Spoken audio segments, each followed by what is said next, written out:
Bonjour à tous et à tous, à toutes. J'ai le plaisir de présenter Jean Roche, je dois être déjà un petit peu connu, hein, qui est à la fois, qui a la particularité d'être à la fois psychiatre et gériatre.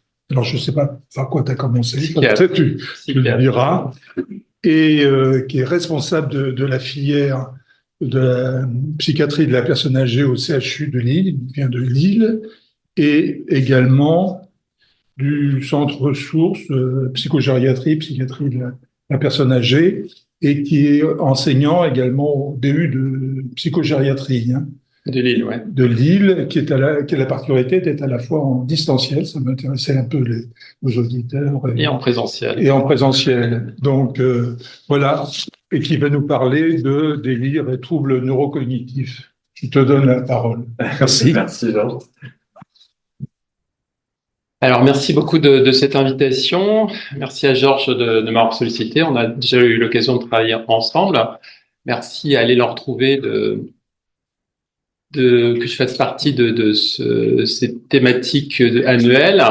Donc, ce qu'on m'a demandé de parler aujourd'hui, c'est de tout ce qui est frontière, on va dire, entre la psychiatrie et la neurologie, ou la frontière entre la psychiatrie et la gériatrie, enfin voilà, les patients frontières, hein. Donc pour compléter un petit peu ce qui était dit en introduction, donc effectivement je suis psychiatre, en fait j'ai fait l'internat de psychiatrie, mais j'étais intéressé par la gériatrie, donc j'ai essayé de voir comment on pouvait avoir quelque chose de commun dans les deux sens. Bah, à l'époque, il n'y avait pas grand-chose qui existait en psychiatrie personne âgée, ça s'appelait même pas comme ça. Et donc, bah, petit à petit, en fait, j'ai creusé le sillon pour pouvoir développer ça sur l'île. Et donc, ce qui est évoqué, c'est donc le centre ressources de psychogériatrie et psychiatrie à personnes âgées des Hauts-de-France, dont je suis le médecin référent. Donc, c'est une toute petite structure qui n'a pas de référence, enfin, qui n'a pas vocation à faire du soin, mais qui est sur l'axe formation, sur l'axe recherche, également information. Au travers du centre ressources de psychiatrie personnes âgées, vous avez un site internet, vous tapez CR3PA, vous allez le trouver assez facilement, où il y a des supports, il y a des vidéos, il y a des choses comme ça, et qui peuvent aider pour ceux qui sont intéressés sur la psychiatrie personnes âgées. Voilà, donc pas de lien d'intérêt sur le thème de l'intervention. Alors pour commencer, j'ai essayé de faire un mix entre la théorie et puis la pratique avec des situations cliniques. Et puis il y aura des temps d'échange avec la salle et puis les gens qui sont en distanciel également. Je dirais, alors ça a déjà été dit dans certains des visios précédentes de cette année thématique sur le délire.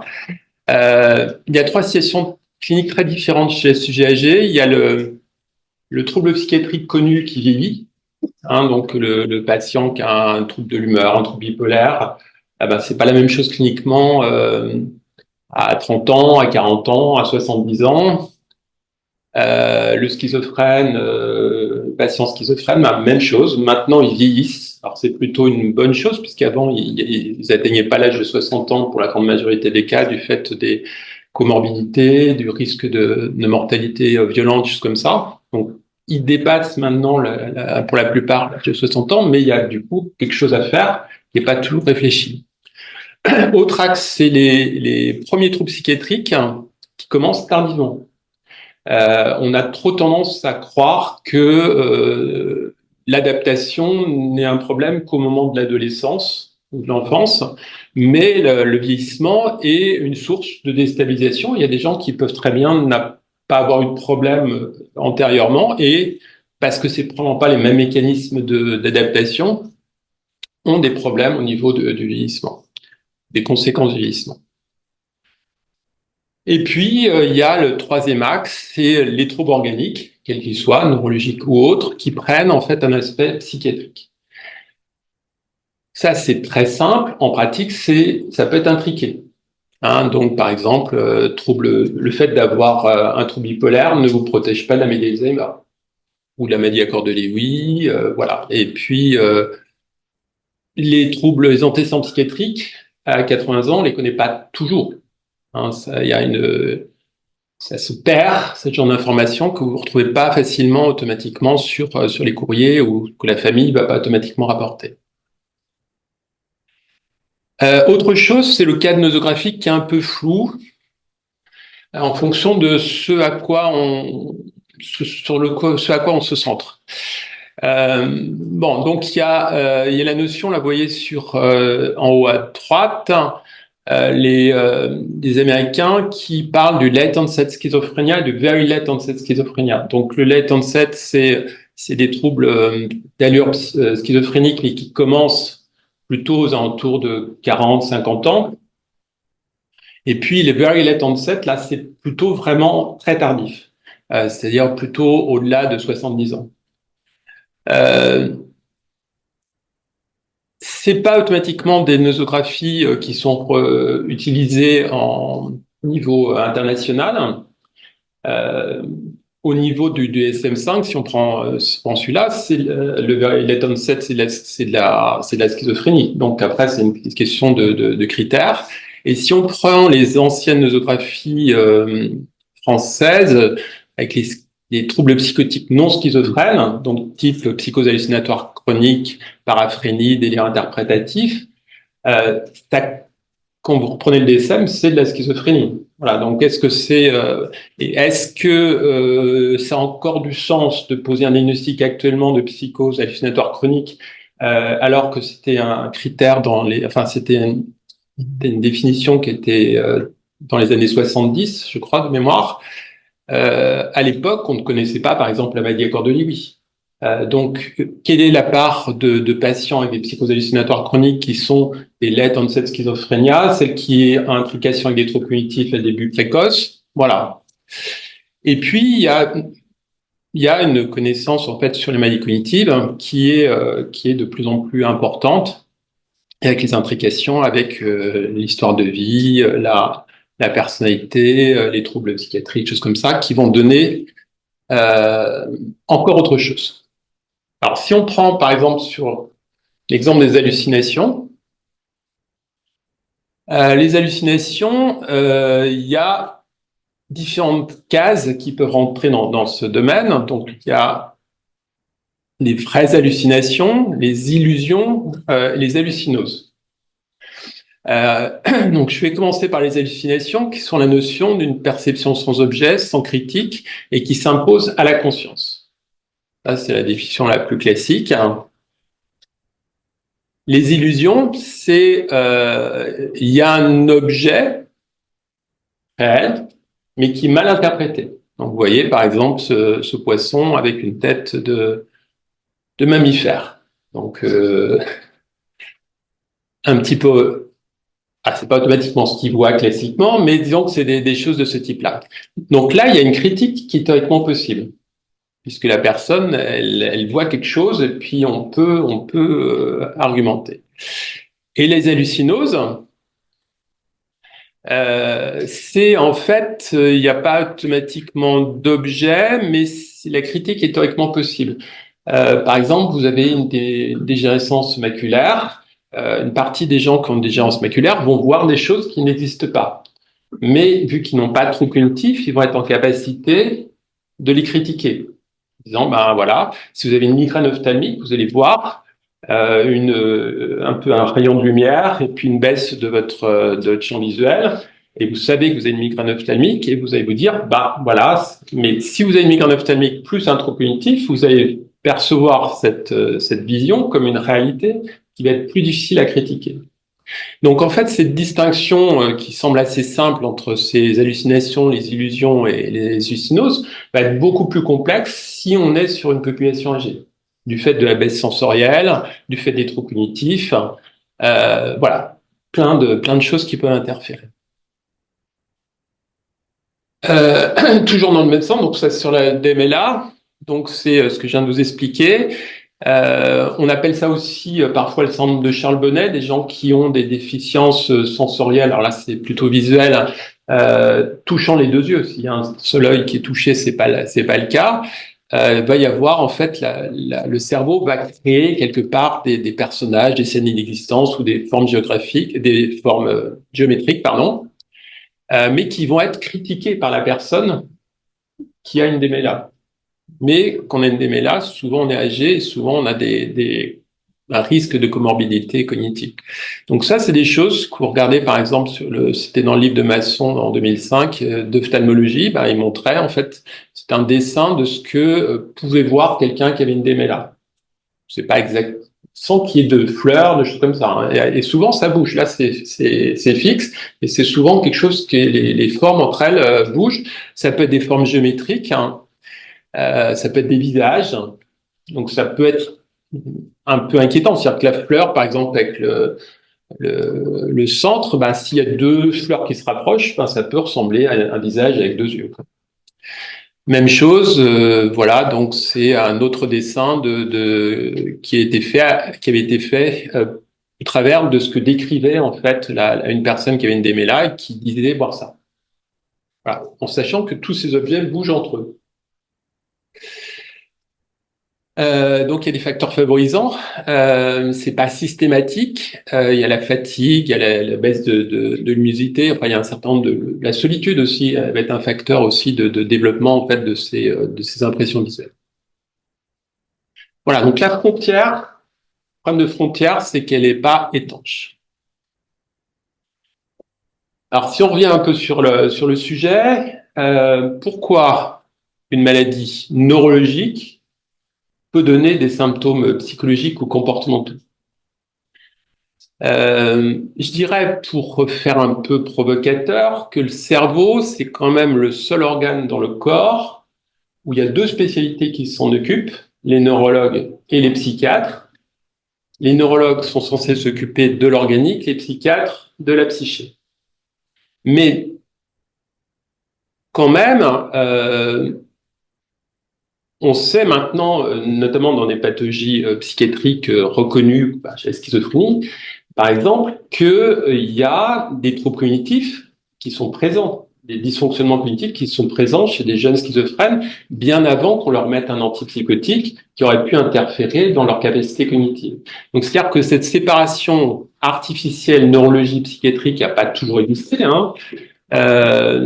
Elle est problématique quand on a des pathologies qui vont avoir un impact sur la psyché et sur le cognitif. Si vous faites une aphasie de Broca ou de Wernicke, vous avez un trouble du langage, et souvent, si vous en avez déjà vu cliniquement, c'est des patients qui sont extrêmement anxieux, parce qu'ils n'arrivent pas à bien communiquer. Voilà, donc ça veut dire qu'une lésion vasculaire ou autre sur une zone spécifique du cerveau va entraîner un impact comportemental ou psychologique. OK ? Alors, cette séparation, pour moi, elle est totalement artificielle et je pense que chez la personne âgée, c'est encore plus important de s'occuper du somatique et de ne pas le déléguer à 100% à un médecin généraliste qui va faire le côté somatique et puis nous, on s'occupe que de la psyché. Ben non, en fait, il faut voir comment le somatique va impacter sur l'expression du mal-être de la personne. Alors, pour reprendre un petit peu ces éléments-là, comment en fait ces troubles de comportement vont apparaître? Alors, ces troubles de comportement, ils peuvent être liés classiquement et de façon la plus logique à la pathologie elle-même. C'est-à-dire que si vous prenez la maladie à corps de Lewy, dans les critères de la maladie à corps de Lewy, il y a la notion d'hallucination visuelle, le plus souvent précoce, qui vont être même là souvent avant les signes cliniques neurologiques les plus évidents. Si on les cherche, on les aura, mais voilà. Donc il y aura quelque chose qui va être au premier plan. Si vous prenez les maladies frontotemporales ou le BER frontotemporal, la partie comportementale peut être au premier plan également. D'accord? Donc là, c'est intrinsèque à la pathologie cognitive. Ce qui peut être également source de troubles de comportement, c'est le retentissement, en fait, de ces pathologies cognitives. Si vous avez quelqu'un qui a des oublis, par exemple dans le cas d'une maladie d'Alzheimer, il va avoir du mal, par exemple, à retrouver ses affaires, à retrouver son porte-monnaie, à retrouver ses lunettes. Et en fonction de ce qu'il est, de son histoire de vie, bah, il va peut-être penser qu'il est distrait et que bah, c'est emmerdant de vieillir, ou alors qu'on lui a volé et que c'est peut-être quelqu'un qui lui a volé. Voilà. Et du coup, vous voyez que ce dysfonctionnement cognitif, l'oubli, on a rangé l'objet, va entraîner une réaction comportementale qui va varier en fonction de la personne. C'est-à-dire que tous les patients, par exemple Alzheimer, ne sont pas identiques. Même score de MMS, de Mini-Mental State de Folstein, vous n'aurez pas automatiquement la même clinique parce que la maladie se greffe sur une personne. Et se résume pas à, voilà, vous n'êtes pas un malade d'Alzheimer, vous êtes un malade d'Alzheimer, enfin, quelqu'un qui a une maladie d'Alzheimer et qui a une histoire de vie. Autre élément qui va jouer, les histoires psychiatriques, hein, antérieures ou récentes, connues ou méconnues. Alors, méconnues, c'est plus compliqué de les repérer, mais on peut des fois les repérer en interrogeant la famille. Mais c'est toujours très intéressant et ça surprend toujours les externes ou les internes au départ. Quand on a quelqu'un de 85 ans, on s'intéresse à son enfance. On s'intéresse à ce que faisaient ses parents. Qui était anxieux dans la famille? Est-ce qu'il y a eu des décès? Est-ce qu'il y a, voilà. Tout ça, c'est, à 85 ans, vous allez avoir un impact de ce que vous avez vécu antérieurement. Ce qui paraît pas évident. Si on n'a pas rencontré on est moins impliqué dans la psychiatrie personnelle, mais c'est vraiment aussi important que quelqu'un qui a 20, 30 ans ou 40 ans. Voilà, on est le reflet d'une histoire de vie, de ses traumatismes éventuels, des psychotraumas, il y a là. Mais toutes les personnes âgées ne sont pas que fragiles. C'est-à-dire qu'on voit souvent en gériatrie, on met les syndromes gériatriques et la notion de fragilité très très mis en avant. Mais pour arriver à 85 ans, il faut un minimum de résilience.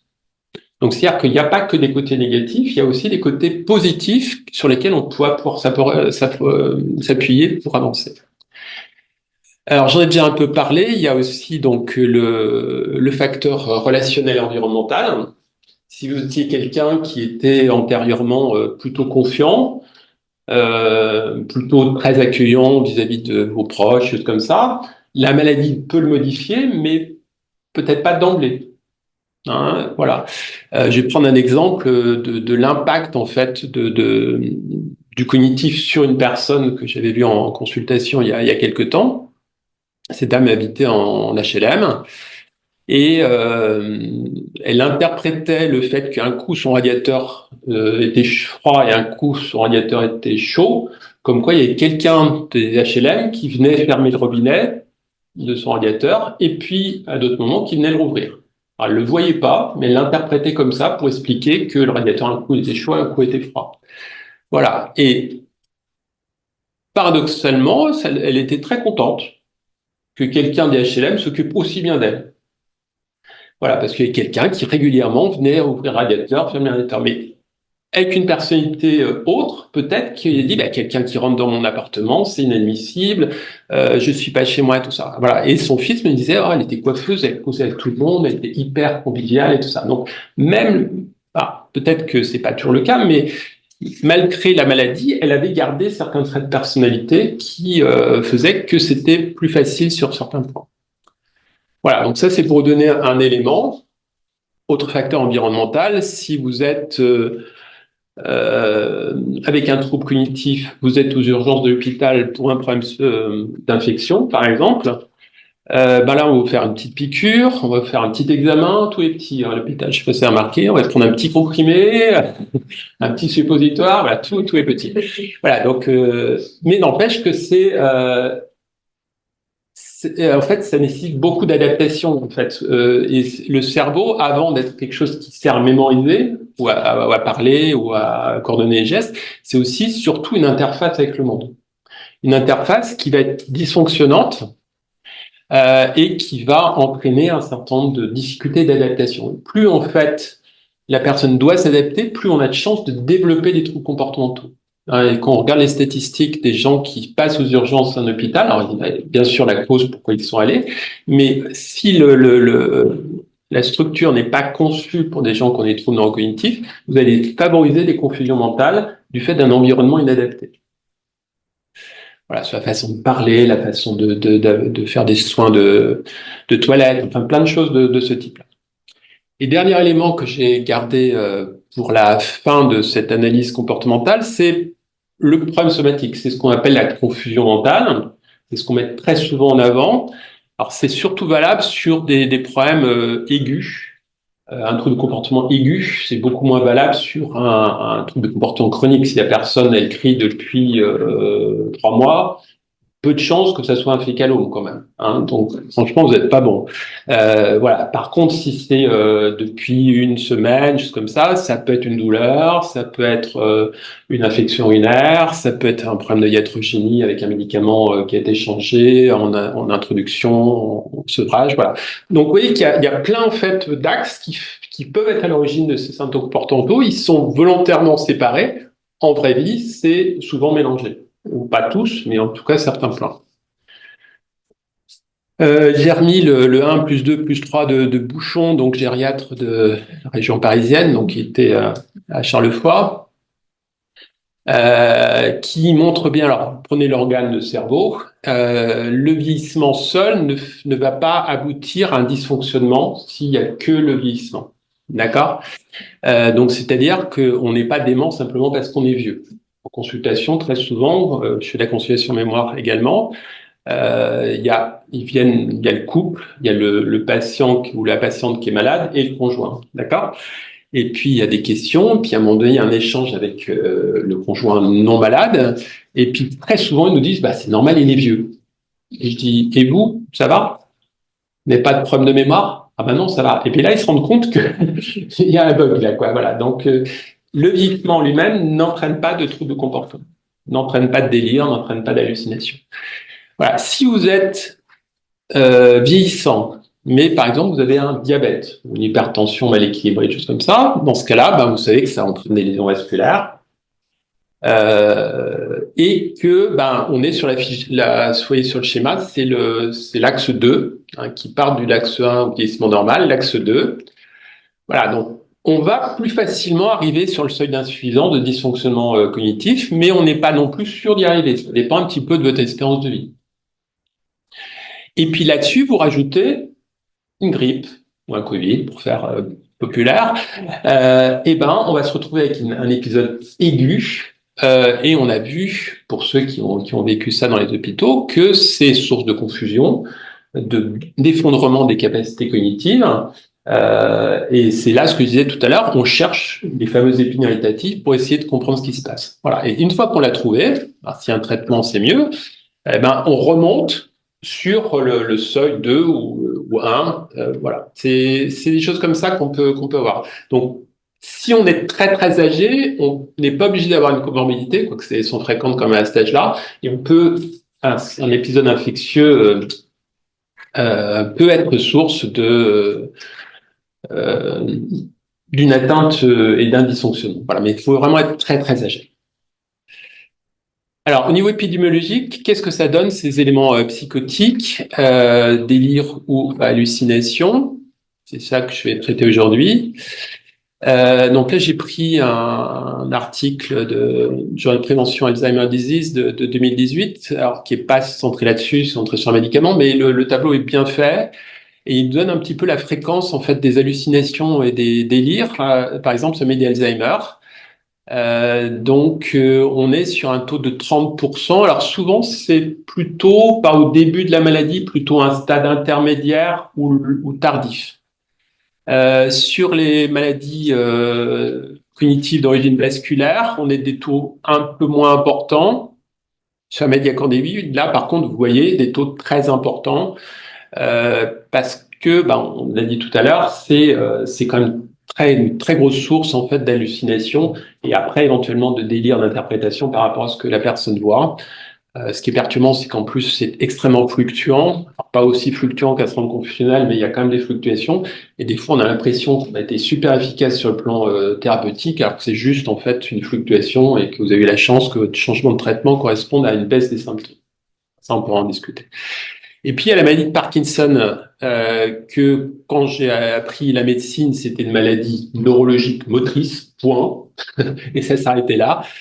Maintenant, c'est un peu digestif, c'est un peu cardiaque, c'est un peu cognitif aussi. Et on sait qu'avec l'évolution de la maladie, il y aura des symptômes cognitifs. Hein.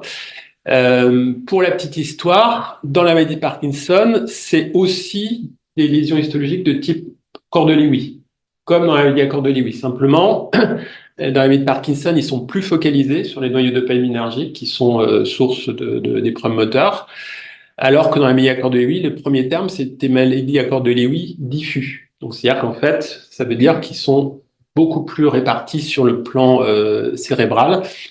Mais voilà, donc il y a toute une discussion de savoir quelle est la part de l'un et de l'autre. Est-ce que c'est des portes d'entrée comportementales, l'autre porte d'entrée motrice ou des pathologies différentes? On va pas trancher aujourd'hui.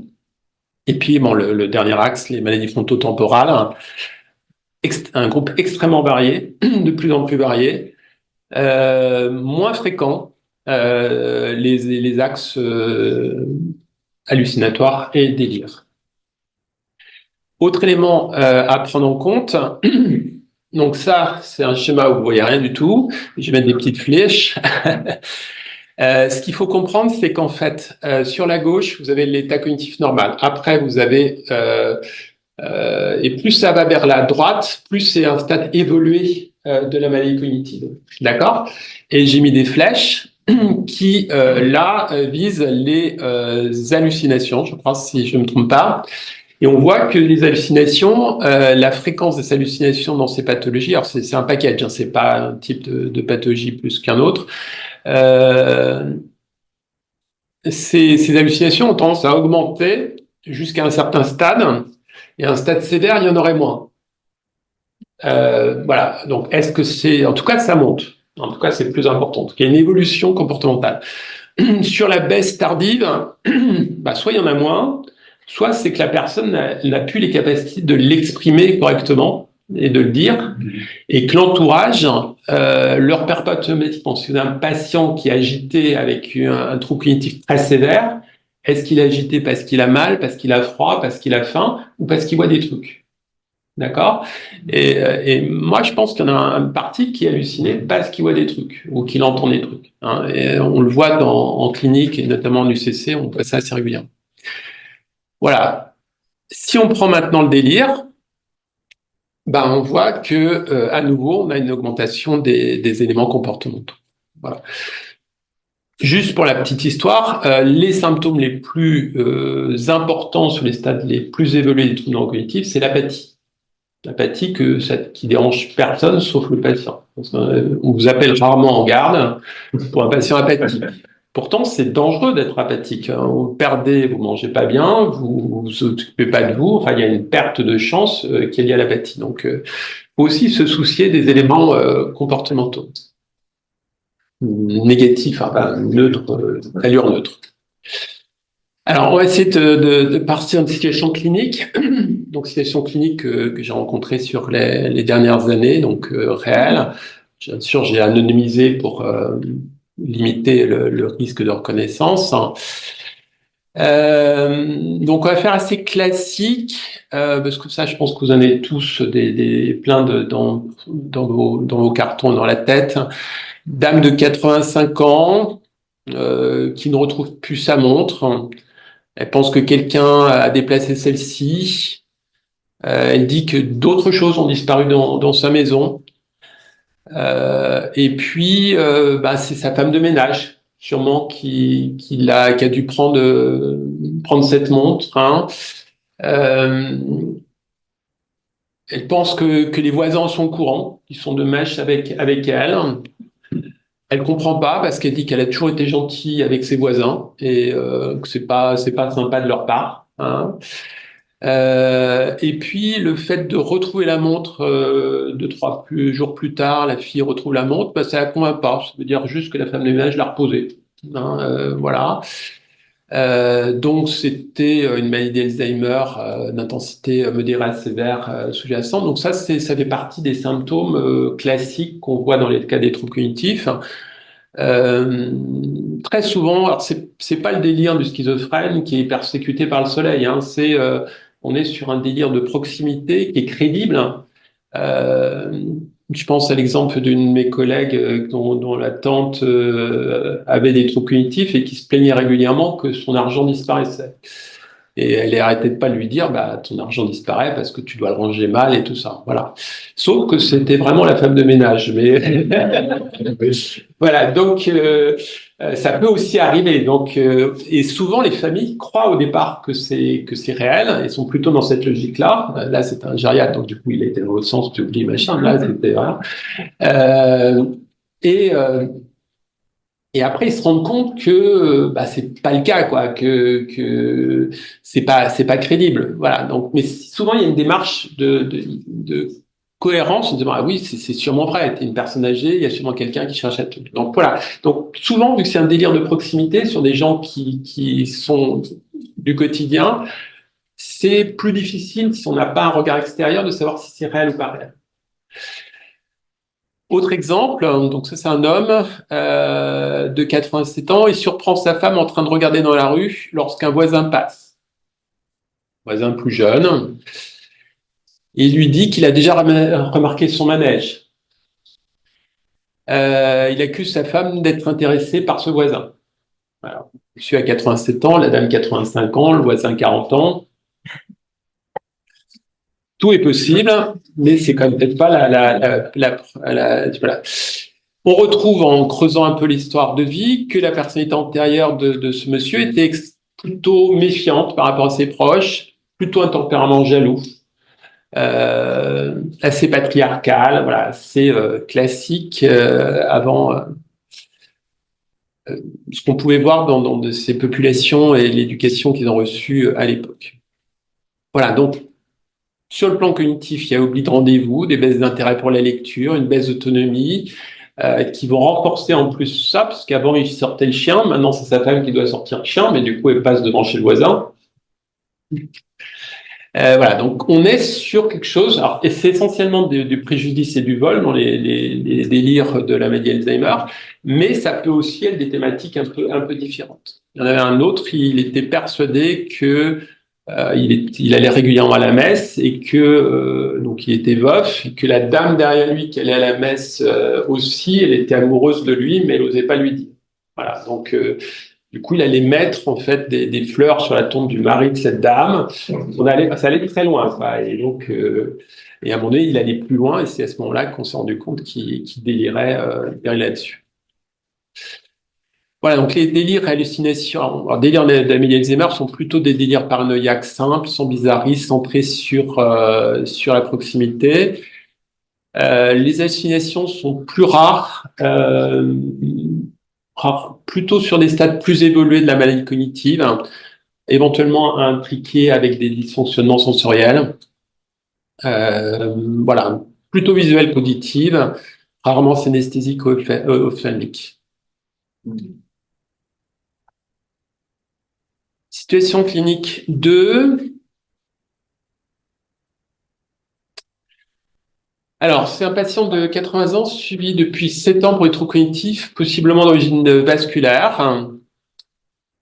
Les troubles cognitifs auraient débuté 3 ans avant, en fait,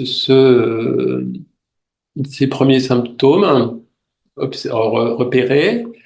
Il y a une stabilité du bilan neuropsychologique sur 5 ans qui colle bien avec une origine vasculaire. S'il n'y a pas de nouvelles lésions vasculaires ou de comorbidité ou de confusion, en général, c'est ce qu'on observe. Mais sur le dernier bilan, il y a quand même une majoration des troubles mnésiques en mémoire épisodique verbale qui font poser question. Et il y a également des difficultés gnosiques, des aptitudes visoconstructives, mais c'est quelqu'un qui a une DMLA évoluée, donc quelle est la part de la gène pour passer les tests du fait des troubles visuels et la part d'une évolution. Il y a quelques dysfonctionnements exécutifs légers, l'orientation temporale-spatiale est bonne ainsi que le raisonnement. L'autonomie est globalement assez préservée malgré la durée d'évolution des troubles, ce qui n'est pas toujours classique si on a quelque chose de neuroévolutif. Il y a un besoin d'aide pour la toilette et l'habillage, mais c'est des petites aides. Il y a quelques accidents urinaires. Voilà, il y a besoin d'aide sur la gestion financière administrative, mais pas totale. Il y a une supervision sur la prise des médicaments et puis sur la sortie extérieure. Il y a des antécédents de dépression, mais pas actuellement. C'est plutôt une anxiété qui est observée. Et les autres antécédents sont assez classiques, hypertension, insuffisance cardiaque, diabète non insulino-dépendant. Et puis apparaît en fait des symptômes comportementaux avec hallucinations visuelles et auditives. Elle est hospitalisée en court séjour gériatrique, donc qui recherche, comme je vous disais tout à l'heure, des épines irritatives pour essayer de comprendre ce qui se passe. Il y a une imagerie cérébrale, donc il n'y a pas de modification thérapeutique récente, en plus ou en moins, il n'y a rien qui a été franchement changé. L'IRM cérébrale ne retrouve pas de lésion ischémique ou hémorragique récente. Il y a une atrophie corticale diffuse. Le FASCAS-3, le FASCAS, c'est un score qui permet de mesurer en fait l'intensité des lésions sous-corticales, le plus souvent et périventriculaires, d'origine vasculaire le plus souvent, et il y a un Shelton SCAT. Alors, Shelton, c'est le score au niveau de l'atrophie hippocampique. 0, c'est que vous n'avez pas d'atrophie, 4, c'est le maximum. Voilà. Mais ça ne vous pose pas un diagnostic pour autant. Il peut y avoir des gens qui ont un bilan cognitif strictement normal à ce moment-là et qui ont un Shelton SCAT. Du fait des hallucinations, des craintes qu'il pourrait y avoir peut-être un Lewy en dessous, la neurologue le met sous clozapine de 25 mg, qui est une antipsychotique atypique qui a une meilleure tolérance quand il y a des syndromes parkinsoniens associés. Alors c'est plutôt sur le Parkinson, mais par extension, ils font la même chose sur Lewy. Il y a un arrêt d'un traitement à effet anticholinergique, puisqu'on sait que ça peut favoriser les confusions. Donc, l'hydroxyzine, c'est l'Atarax, qui est d'autant plus pas indiqué en plus chez la personne âgée actuellement.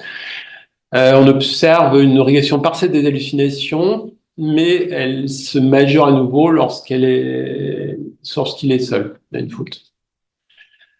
Le type d'hallucination, l'impression que quelqu'un qui lui ressemble se fait passer pour la personne.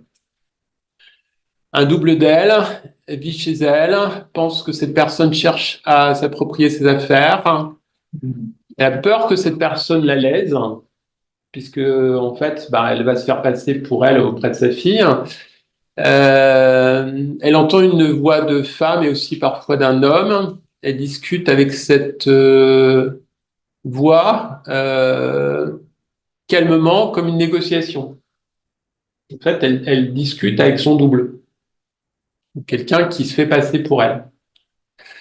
Et un niveau critique variable, mais jamais total. Si on l'occupe, les symptômes comportementaux s'atténuent. Pour essayer d'avancer sur l'étiologie, il y a un DaTscan, donc c'est un scanner avec injection d'un produit qui s'appelle DaTscan, qui normalement va se fixer sur les zones dopaminergiques, donc qui peut orienter s'il y a un déficit de fixation, soit sur une maladie accordéique, soit sur une maladie de Parkinson. Alors c'est pas un gold standard, on peut très bien avoir une vraie maladie accordélique ou une vraie maladie de Parkinson et pas de déficit dopaminergique. C'est possible dans 10-15% des cas, mais le plus souvent, il y a un lien entre les deux. Donc, le fait d'avoir un truc négatif ne veut pas dire automatiquement qu'il n'y en a pas. Non, c'est pas aussi simple que ça. L'avis neurologique, c'est qu'on est peut-être plutôt sur une maladie d'Alzheimer qui se rajoute au vasculaire. Il y a une bonne tolérance de la clozapine qui a été montée un petit peu. Et puis, ils ont rajouté un anticholinésterasique.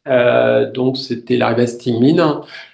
Puisque ça peut jouer, c'est un médicament qui est déremboursé à l'heure actuelle, mais qui a toujours gardé son AMM et qui a été utilisé dans la maladie d'Alzheimer. Mais quand il y a un déficit cholinergique, une partie peut s'exprimer sur un mode comportemental et parfois ça atténue les troubles hallucinatoires qu'on le met. Alors, le problème, c'est que c'est plus remboursé, mais ça peut atténuer. Donc, on l'utilise comme psychotrope, pas pour le côté stimulation.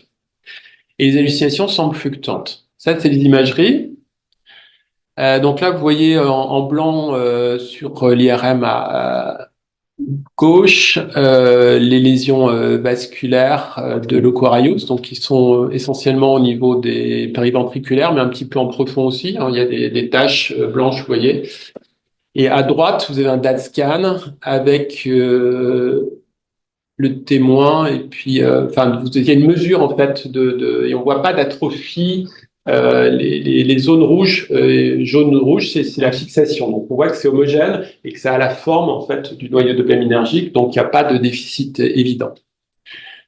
Voilà, donc il y a du vasculaire, il y avait une atrophie hippocampique présente, donc on part avec un diagnostic pas de certitude, mais de maladie d'Alzheimer surajouté qui s'exprimerait sur un mode de fausse reconnaissance.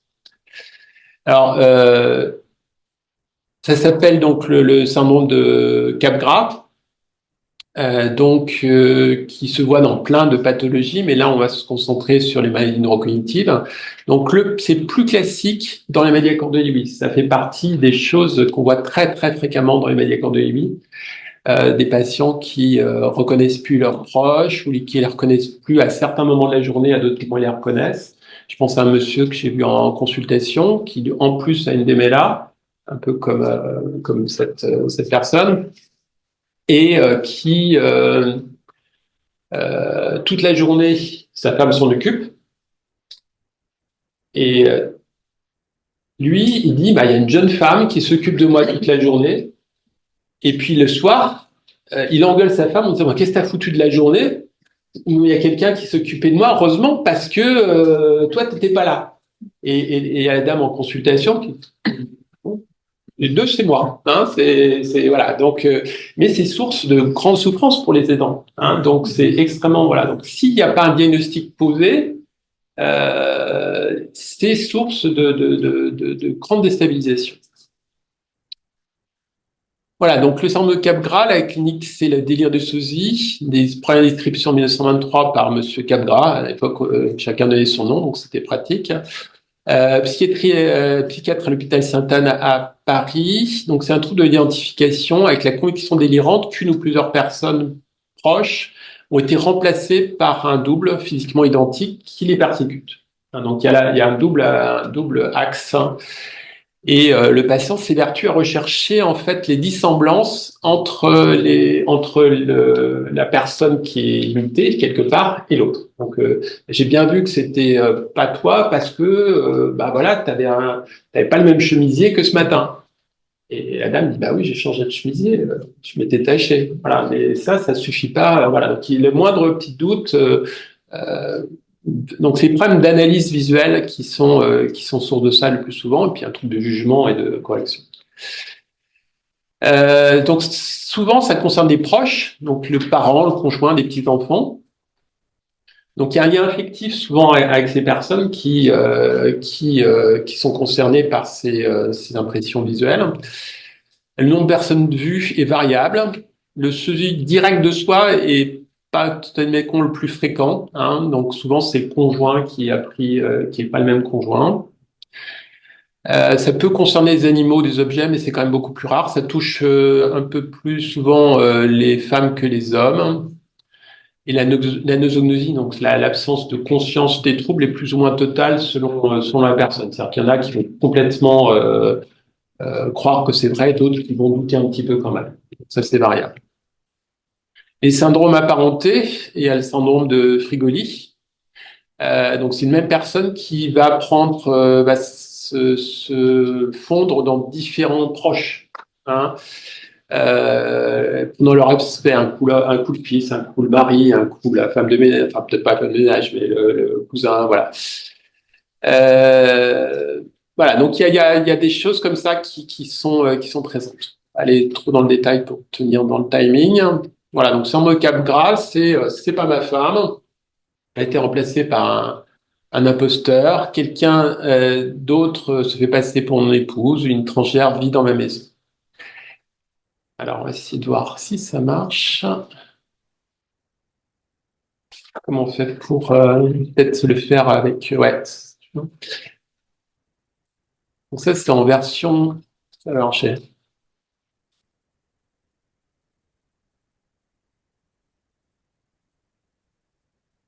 C'est une dame qui ne reconnaît pas son mari. Son mari essaye de le rassurer en disant, bah, regarde, j'ai la même, j'étais là avec toi, tu connais mon nom.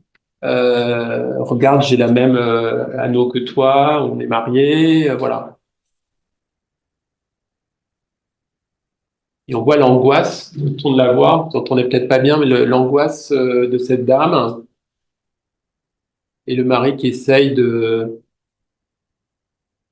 l'apaiser.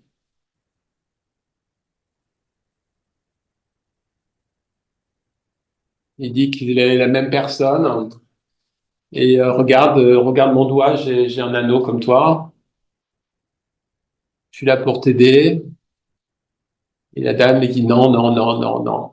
Voilà. Donc, imaginez que c'est déstabilisant pour la personne qui dit ça et c'est déstabilisant pour les dents. Hein, parce que, en fait, c'est une source d'angoisse majeure pour les deux. Et c'est fluctuant aussi. Hein, donc, et là, elle est calme, mais ça peut être source.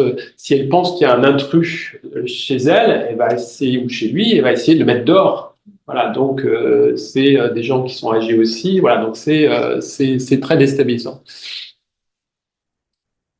Et est-ce qu'il y a des moyens pour apaiser justement cette angoisse?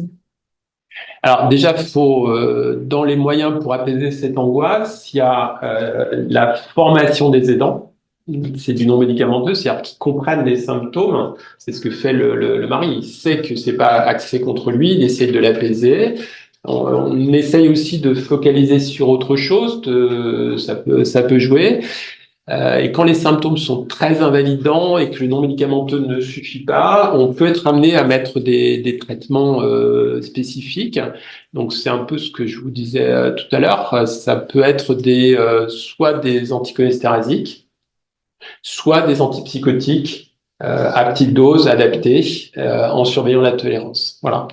Mais si c'est amyliacorde oui, on va faire attention sur le type d'antipsychotique. Si c'est pas amyliacorde oui, un tout petit peu plus de marge, mais pas tant que ça. Hein. Donc, on essaie toujours d'éviter d'utiliser les antipsychotiques en première ou en deuxième ligne.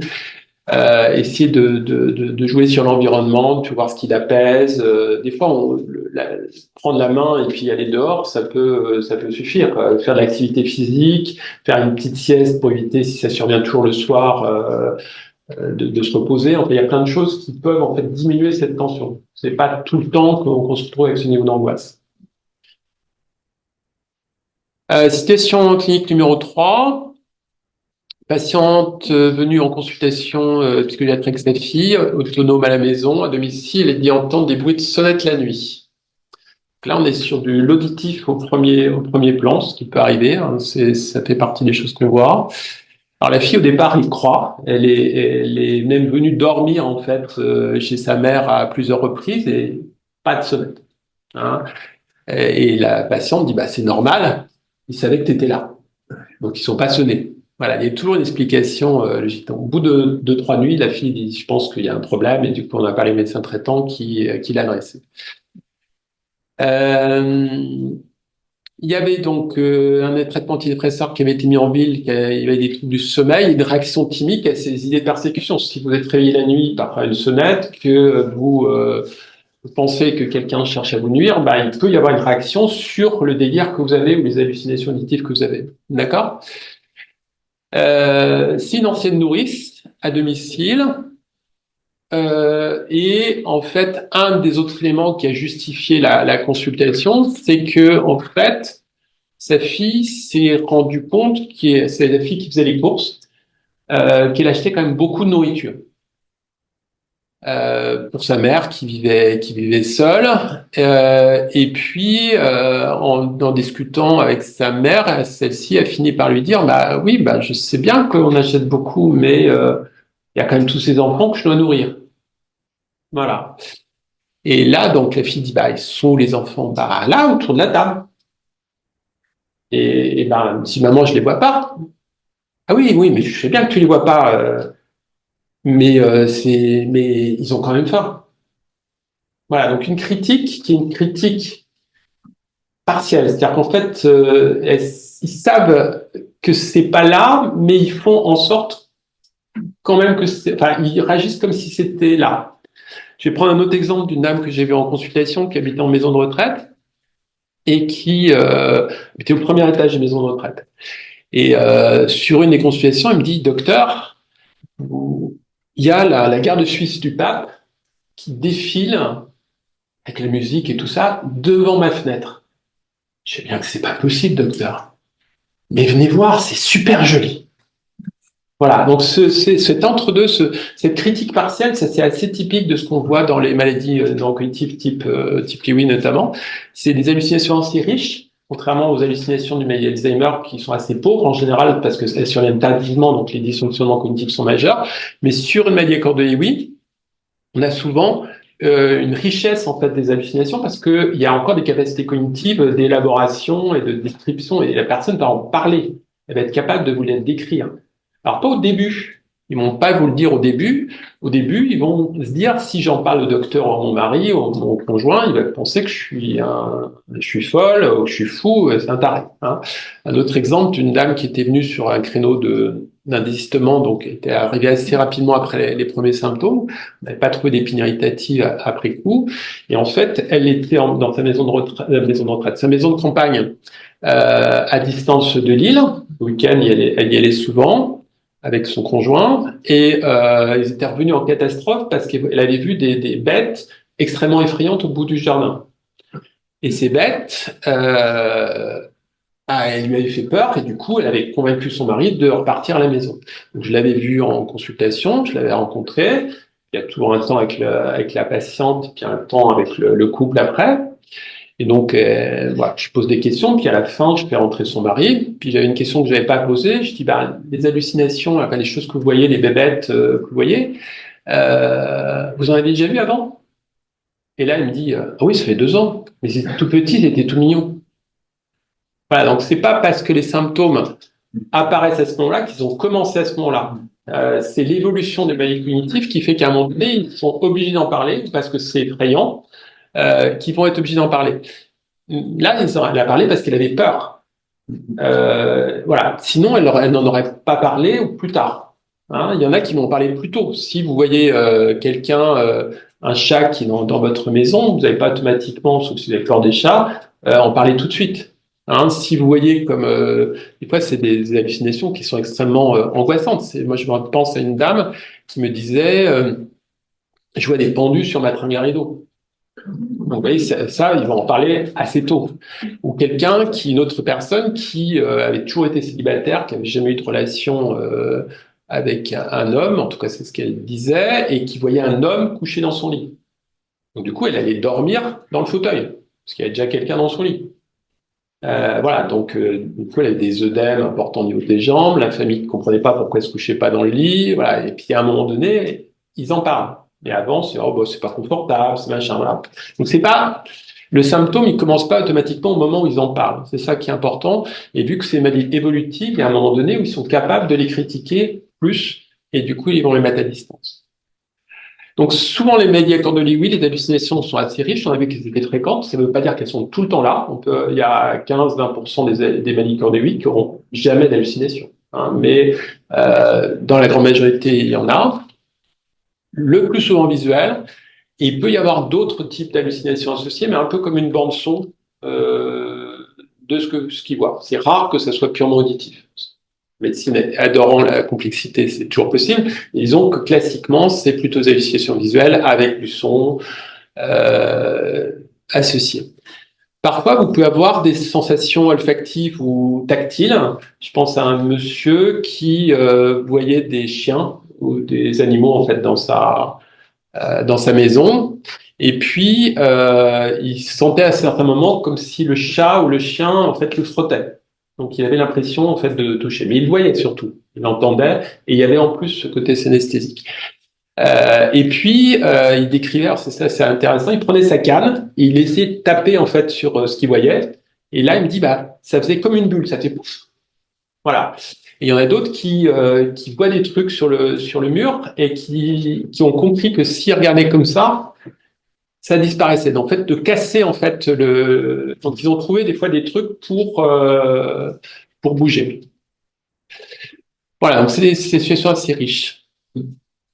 Donc, les critères qui sont en faveur de corps de Lewis sur les hallucinations, c'est la notion de déclin cognitif, des fluctuations cognitives, des hallucinations visuelles récurrentes. Donc, un petit syndrome parkinsonien, mais moins marqué que dans les Parkinson. On sait aussi que c'est les patients qui chutent plus fréquemment. Donc, c'est la chute ou les fluctuations attentionnelles, tout ce qui est, ça, c'est des choses qu'on voit. Une sensibilité aux antipsychotiques ou neuroleptiques, mais je ne conseille pas de faire un test juste pour voir si c'est ça, c'est quand même un peu dangereux. Donc on évite. Il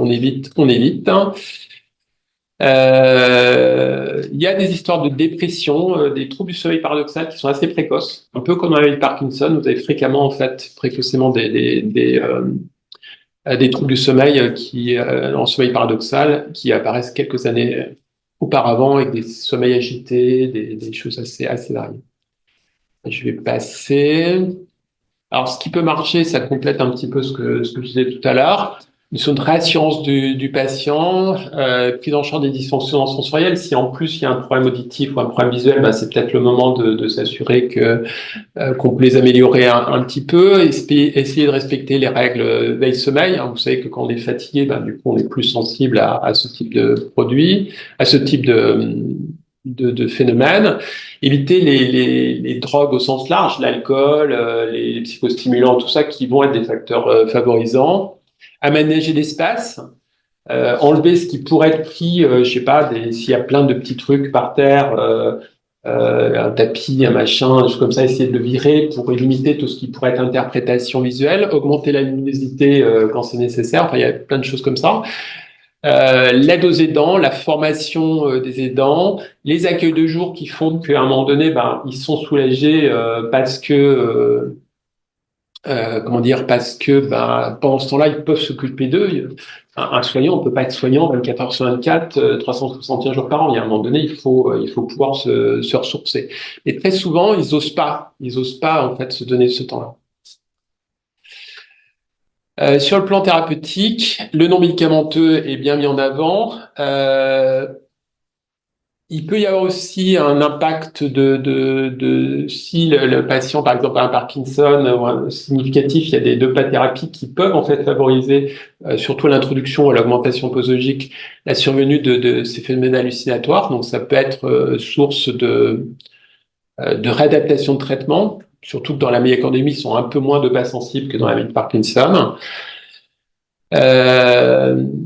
Les agonistes dopaminergiques sont encore plus source de ce phénomène d'effet secondaire. Et puis après, en dernière ligne, il y a donc la clozapine, voire la quétiapine, qui est un antipsychotique également, qui a une meilleure tolérance sur le plan moteur, mais on a un niveau de preuve quand même plus important sur la clozapine dans les hallucinations du Parkinson que dans la quétiapine, où le niveau de preuve est beaucoup plus faible. Et par extension, c'est utilisé dans la maladie Prader-Willi. Mais vous avez des patients qui vont mal tolérer quand même la clozapine dans la Prader-Willi. Il faut souvent mettre des petites doses au départ, sinon parfois on a des problèmes de tolérance. Voilà. Puis après, il y a d'autres médicaments, mais on pourra en parler, qui sont beaucoup moins utilisés. Dans la maladie Parkinson idiopathique, là j'ai beaucoup parlé du Lewy. En fait, les hallucinations sont beaucoup plus tardives, beaucoup plus frustres. C'est plus l'impression de présence, d'ombre, quelqu'un qui vous surveille un peu au-dessus de votre épaule, juste comme ça, qui vont être décrits. Si vous posez pas la question, très souvent vous l'aurez pas. En fait, faut aller des fois plus loin pour avoir ça. Et puis il y a souvent des réactions thymiques ou délirantes associées, plutôt thymiques. Vous savez que dans les années qui précèdent les premiers symptômes moteurs d'un Parkinson, il y en a un certain nombre qui auront des symptômes dépressifs qui vont être traités pour ça. Donc c'est une maladie qui est pas que motrice, et on le sait de plus en plus. Je pense que j'ai encore un petit quart d'heure à peu près. Voilà. Alors ça, c'est une situation clinique plus atypique. Et j'ai mis pas mal de détails cliniques pour vous montrer à quel point ça peut être perturbant. Donc atrophie, c'est une atrophie corticale postérieure. Donc je donne la définition avant. Mais ça vous permettra, je sais pas si vous connaissez, et ça permettra en fait de voir que ce patient, si j'avais pas eu les éléments du suivi neurologique avant, si je l'avais vu d'emblée sans avoir les éléments, franchement, on peut se faire avoir. Et il y avait plusieurs années d'évolution de suivi neuro. Donc, c'est un patient adressé par son médecin traitant pour l'apparition depuis quelques mois de troubles délirants, un niveau socioculturel correct, qu'il est un ancien cadre, bonne présentation clinique, franchement bien habillé, chemise, pull, bien coiffé, enfin, vraiment, franchement, la personne de 70 ans avec un vieillissement réussi quoi, au niveau look, hein, pas d'amaigrissement vraiment évident. Voilà. Il vit seul, mais il a été divorcé, je crois, puis il s'est remis en ménage, puis il a eu une séparation. Il est aidé de ses enfants qui sont assez présents. Et en fait, alors il en a déjà parlé avec le médecin traitant, avec la neurologue, mais moi, au bout de 2-3 minutes, sans que je lui pose la moindre question, spontanément, il en parle. Il pense qu'il y a une enquête qui est faite sur lui depuis plus d'1 an. Il dit que les personnes qui font cette enquête ont les moyens. Il ne sait pas ce qu'on lui reproche, mais il trouve cela interminable. C'est ses mots. Il les soupçonne de lui envoyer des messages, d'être poursuivi 24 heures sur 24, et il dit que ça lui pourrit la vie. Hein, donc il n'y a vraiment aucune critique qui est objectivée par rapport à ça. Et il le dit avec un français tout à fait correct. Il y a quelques petites fluctuations à un moment donné sur, si je lui demande si ça fait, s'il a une date précise, quand est-ce que c'est commencé, depuis le temps de suivi. Il y a des petites imperfections, mais c'est quand même pas ça. Il y a quelques manques du mot, mais franchement pas très très marqués. Alors, il continue à dire, alors il dit que c'est peut-être la police, et je dis, bah, pourquoi ce serait la police? Au départ, il pensait que c'était des gens malveillants qui voulaient le voler, mais il me dit, ils connaissent tout sur moi. Ils connaissent tout sur moi, donc ils ont droit à avoir accès à un stockage important, et donc à l'IA, à l'intelligence artificielle. Hein, comme quoi, les délires s'imprègnent un petit peu de ce qu'on entend dans les médias. Hein. Voilà, donc je pense qu'on va avoir des délires à l'IA de plus en plus. Ils pensent qu'ils ont mis une caméra en face de son domicile, ainsi qu'un amplificateur pour enregistrer les conversations. C'est très raisonné, hein, quand même. Et alors, qu'est-ce qu'on vous reproche? Donc, il dit, bah, peut-être une lettre qu'il m'aura envoyée, mais que je peux pas fournir parce que je l'ai pas. Et peut-être qu'il pense que je suis impliqué dans un trafic de drogue. Alors, il n'habite pas dans un quartier, a priori, où il y a du deal, mais voilà. À nouveau, on l'entend beaucoup dans les médias aussi. Il pense que je fais partie du réseau, mais je le connais pas, ce réseau. Il se défend, en fait. Il dit, voilà. Et je dis, bah, vous les voyez? Il me dit, non, ils passent par le téléphone. Ils me font des reproches. Voilà. Donc, on est sur quelque chose, à nouveau, il vit ça sur un mode émotionnel assez dur. Et comme il vous enregistre, hein, bah, les ondes, les moyens de transmission par l'IA, à nouveau, une ligne téléphonique spécifique, ils m'ont collé une puce. Alors, elle avait été opérée à un moment donné, donc ils pensent que c'est à ce moment-là qu'ils ont mis la puce. Ils sont toujours à mes trousses et ils disent d'identifier leur voix. Du coup, je le questionne sur les voix un peu plus tard. Et l'enregistrement, donc, il est très sophistiqué. Alors là, il n'y a pas que des ondes, il y a aussi un câble. Il me dit, bah, vous voyez, ça, quand je suis à la maison, il y a un câble près de mon fauteuil. Et puis, alors, ça se connecte pas tout de suite, l'enregistrement se met en place au bout d'un certain temps. Et puis, on voit le sol qui bouge. Donc, il a des hallucinations visuelles aussi à un moment donné. Il voit le sol qui bouge avec les vibrations des ondes au travers du sol. Et les voix, donc je disais, bah, c'est plus souvent des hommes et une femme, je pense que c'est ça, voix monocorde. Il s'arrange pour qu'elles soient pas reconnaissables. Il dit qu'il y a un brouillage de voix pour éviter qu'on les reconnaisse. Hein, donc, à nouveau, il met en avant le niveau de moyens exceptionnels qu'ils sont. Et il dit, bah, c'est la police des airs qui s'occupe de ça. Je suppose parce que les ondes. Donc voilà, il y a la police des airs qui arrive, qui s'occupe en fait de tout ce qui est enregistrement de la voix. Et ils vous suivent comment? Donc, au début, c'est en voiture, ils me menaçaient. Tous les jours, ils m'appellent. Mais en fait, ils me font croire qu'ils se déplacent, mais ils passent par le téléphone. À nouveau, ce côté un peu bizarre. Et l'IA, des faisceaux lumineux. Maintenant, il corrige dans son noir. Il en a parlé à sa famille. Au départ, quand on disait il y a des gens qui me suivent, machin, tout ça, bah, la famille, au départ, ils croyaient. Et puis, à un certain temps, ils ont dit bah non, c'est pas possible. Voilà, mais il y a toujours ce côté, je crois quand même, hein, sur l'entourage. Hein. Ils voulaient prendre un avocat. Au départ, bah, ils ont commencé à l'aider à prendre un avocat. Puis après, ils sont rétropédalés en disant bah non, c'est pas la bonne solution.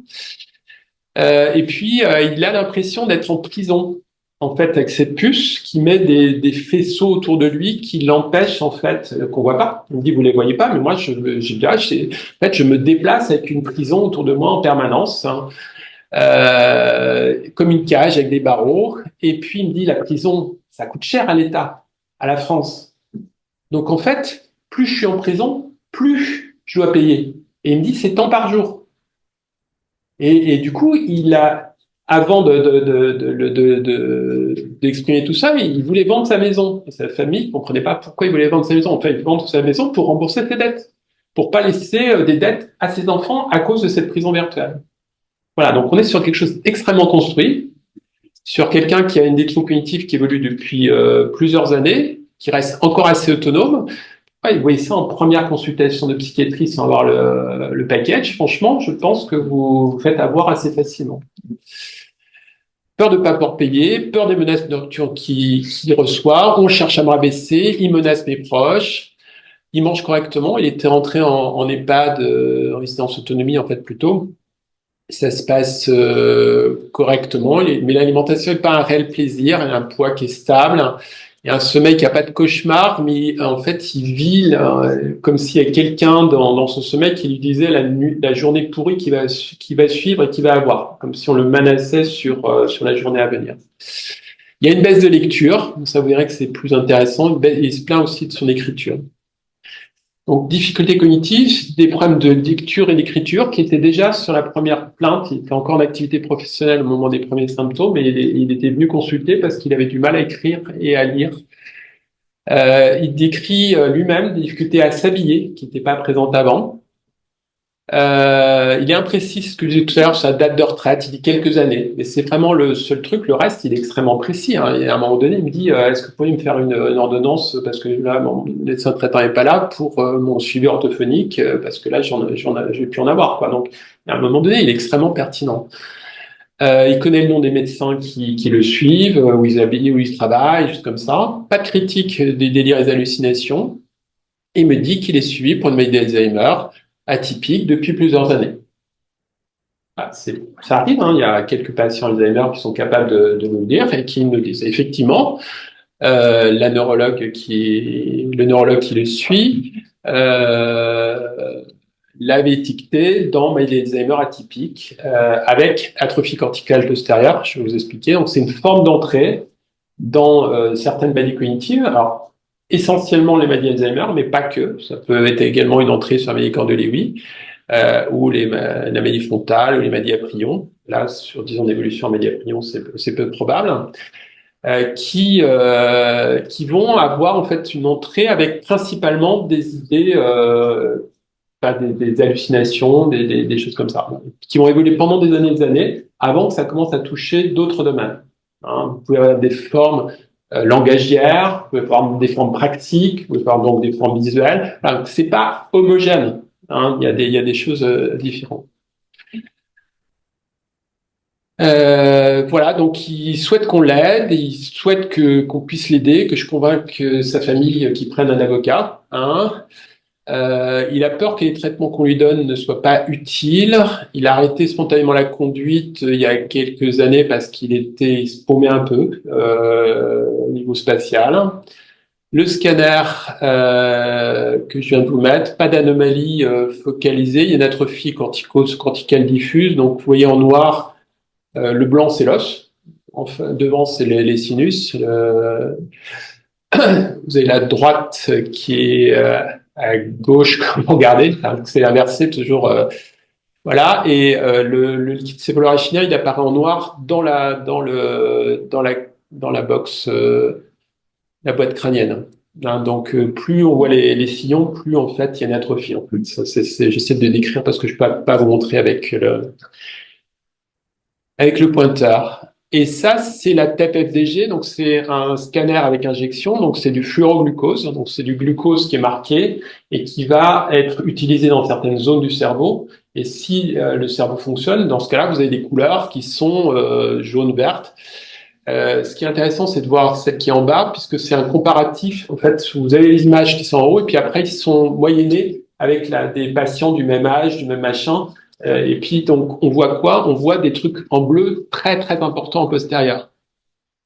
Donc, c'est-à-dire que cette zone-là ne fonctionne plus. Et ça s'est majoré par rapport à une imagerie qu'il avait fait en 2018 ou 2017. Vous voyez, donc c'est très, très bleu. Et ça correspond à la clinique, c'est ce qu'on appelle c'est ce qu'on voit dans les atrophies corticales postérieures. Mais l'atrophie corticale postérieure, en fait, c'est une porte d'entrée dans une maladie, c'est une étape. Ça va évoluer, ça reste jamais comme ça évolue souvent. Ce qu'on appelait avant le syndrome de Benson, je crois, voilà, donc on voit très bien les zones, les atteintes postérieures qui sont vraiment importantes, avec une asymétrie. C'est un peu plus important à droite qu'à gauche quand on regarde les images. Par exemple, celle qui est la plus à droite, vous voyez qu'il y a une petite atrophie, plus de bleu sur l'hémisphère de droite que l'hémisphère de gauche. Voilà, je ne vais pas aller trop dans le détail de ça, mais vous voyez qu'il y a des troubles de la vision, il y a des critères qu'il faut regarder. Et la notion d'atteinte de la lecture et de l'écriture font partie des choses qui sont assez précoces. Souvent, ces gens-là vont aller voir un ophtalmo au départ. Et en fait, c'est après qu'on se rend compte que tout va bien en fait au niveau ophtalmo et que y a autre chose. Voilà. Et très longtemps, ils peuvent rester, en fonction de la pathologie sous-jacente, ils peuvent rester autonomes. Voilà. Donc, c'est pas fréquent, mais c'est une porte d'entrée qui est pas. Enfin, nous, quand on travaille en psychiatrie personnalisée, on a plus de chances de voir ce type de patient, un effet de sélection. Hein. Et puis les neurologues nous les envoient aussi. Voilà. Donc progression, une évolution progressive, des symptômes insidieux, une prédominance en fait de troubles visuels, un âge souvent avant l'âge de 65 ans. Voilà. Une prominence en fait sur les troubles des fonctions exécutives ou les troubles comportementaux et juste comme ça. Des problèmes de perception de l'espace, des déficits dans la perception d'objets, voilà, donc ils vont avoir du mal à reconnaître les objets, des choses comme ça qu'on voit. Donc, mais la porte d'entrée, elle va être comportementale. Et les autres signes, donc hallucinations, myoclonie. Mais là, vous voyez, c'est apparu très tard en fait. Et au départ, on n'était pas sur, on était sur ce profil. Et j'en ai rediscuté récemment avec la neurologue parce que en fait, quand il y a des hallucinations, c'est plus fréquemment une maladie accordéonique qu'une maladie Alzheimer. Et d'ailleurs, dans le bilan paraclinique, la fonction lombaire n'est pas en faveur d'une maladie Alzheimer, mais leur expérience, c'est que c'est possible quand même que ce soit une maladie Alzheimer à un stade précoce, puisque l'APL peut évoluer entre le moment où on l'a fait, et l'APL, elle avait quelques années, ils l'ont pas refaite du fait que bon, c'était quand même un peu traumatisant et qu'ils avaient eu du mal. Mais là, se pose la question, est-ce que c'est toujours une maladie Alzheimer avec une atrophie corticale postérieure qui évolue avec sous-jacent de maladie Alzheimer, ou est-ce que c'est une atrophie corticale postérieure qui va évoluer sur maladie accordéonique? Donc là, la clinique est très atypique et il y a un TEP amyloïde qui va être demandé en neurologie pour essayer de se donner des arguments sur le fait que c'est peut-être pas une maladie Alzheimer, mais peut-être un Lewy, et le DASCAN était plutôt pas en faveur d'une maladie accordéonique. Donc oui, c'est pas si simple que ça. Même avec plus on fait d'images de paraclinique, plus on est en difficulté pour répondre. Voilà, traitement actuel, fluoxapine, anticholésterasique. Et voilà, donc c'est des choses qu'on peut voir beaucoup dans la maladie accordéonique, mais ça peut se voir dans les démences corticobasales, la maladie à prion. TFT, c'est plus rare, beaucoup plus rare, maladie Alzheimer. Voilà. J'ai encore 2-3 minutes ou pas? Ouais. La clinique 5, c'est très rapide, c'est pour vous montrer que c'est pas toujours évident de faire la part entre du cognitif et du psychiatrique. C'est un patient qu'on a eu qui est arrivé à 72 ans avec un épisode dépressif très sévère, caractérisé comme on dit maintenant, tenu de plus en plus difficilement à domicile depuis plus de 2 ans par sa fille et son médecin traitant, avec un patient qui dépérit de plus en plus depuis 2 ans. Euh, Premier épisode dépressif tardif, c'est pour ça que je l'ai retenu. Refus alimentaire, car, dit-il, les aliments ont changé de goût.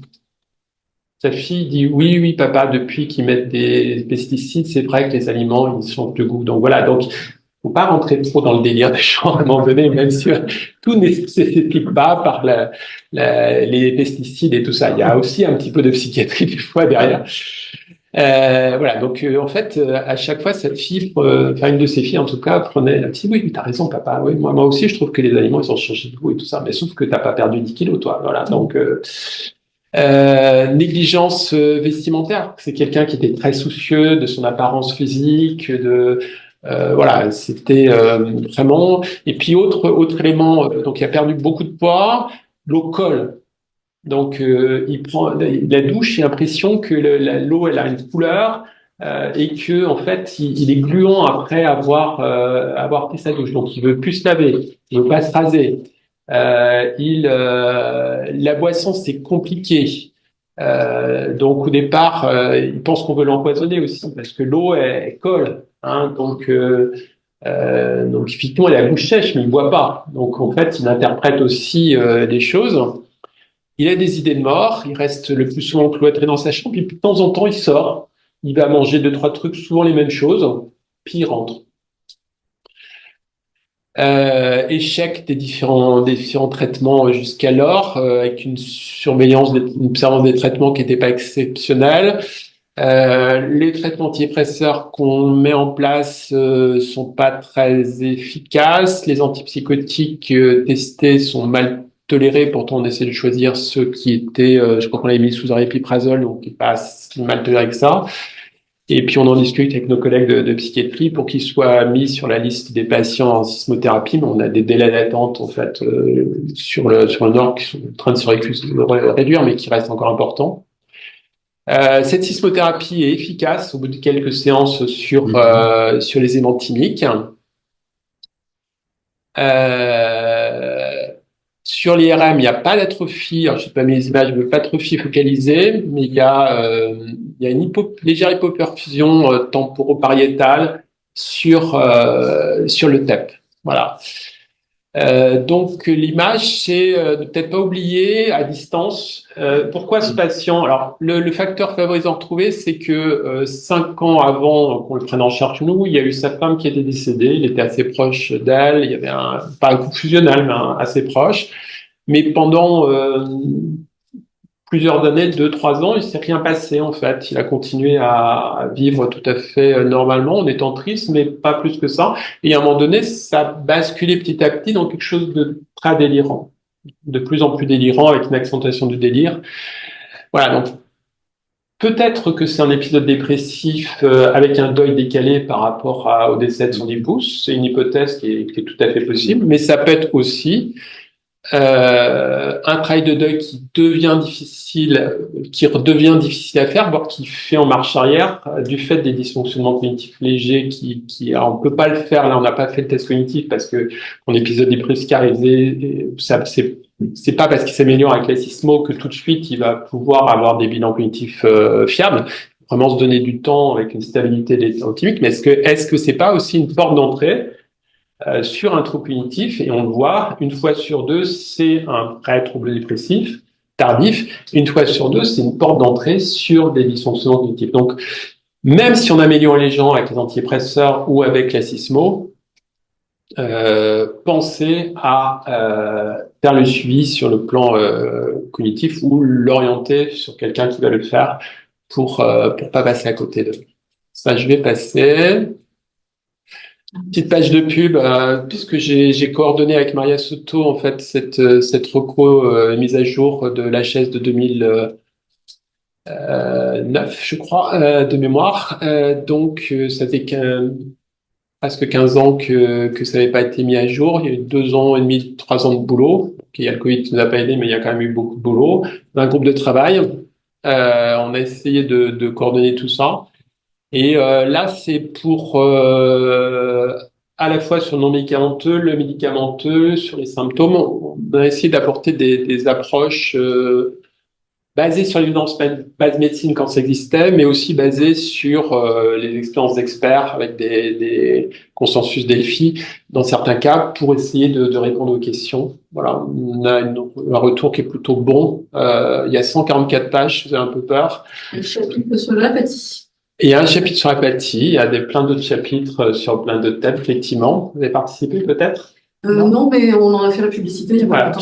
Donc oui, c'est divisé en une vingtaine de chapitres et du coup, on peut les lire par petits bouts et puis on va essayer de faire avec les 3 sociétés savantes qui ont participé, la SF3PA, la Fédération des centres mémoire, la FCM et la SFGG, la Société de gériatrie, des fichiers, des feuilles style A4 recto verso pour essayer encore de plus synthétiser ça, mais c'est pas encore fait, mais c'est dans les cartons. Voilà. Et puis, pour terminer sur un mode un peu humoristique, attention aux autres causes hallucinatoires. C'est pas parce qu'on est une personne âgée qu'on boit pas et qu'on peut pas faire des sevrages. Voilà. Et je vous remercie de votre attention.